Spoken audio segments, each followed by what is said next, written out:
কখনো ভাবতে পারি নাই যে আমাদের জুবিনদা আমাদেরকে ছেড়ে এভাবে হঠাৎ করে চলে যাবে। তো জুবিনদা কেনই বা সেখানে গেল এবং কেনই বা স্কুবা ডাইভিং করলো, তো শেষে তাকে আমরা হারালাম। সত্যি জুবিন দাদা, তোমাকে আমরা খুব মিস করতেছি। তো ভেবেছিলাম তোমার সাথে একদিন লগ করব, কিন্তু লগটা আর করা হলো না, কারণ তুমি যে বড় নিষ্ঠুর, আমাদের ছেড়ে চলে গেছো অনেক দূরে, তোমাকে পাওয়া সম্ভব নয়। আমরা এখন সবাই মিলে তার আত্মার শান্তি কামনা করতেছি।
প্রভাতী ফুলে তোমাকে মোর কথা, প্রতি মেঘালী নিশা জনে তোমাকে মোর ব্যথা, ধুমুহাৰ সতে মোৰ বহু যুগৰে নাচোন, এন্ধাৰো সঁচা মোৰ বহু দিনৰে আপোন, নিজানৰ গান মোৰ শেষ হ'ব ভাবো তোমাৰ বুকুত।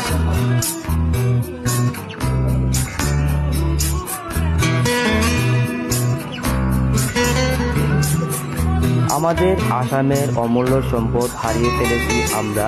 আজকে আমরা খুবই দুঃখিত, কিন্তু জুবিনদা, তুমি আমাদেরকে ছেড়ে চলে গেল, তুমি কিন্তু আমাদের হৃদয়ে সবসময় থাকবে। খুঁজিলে মোৰ দুহাতে থকা তৰি সপোন আহে।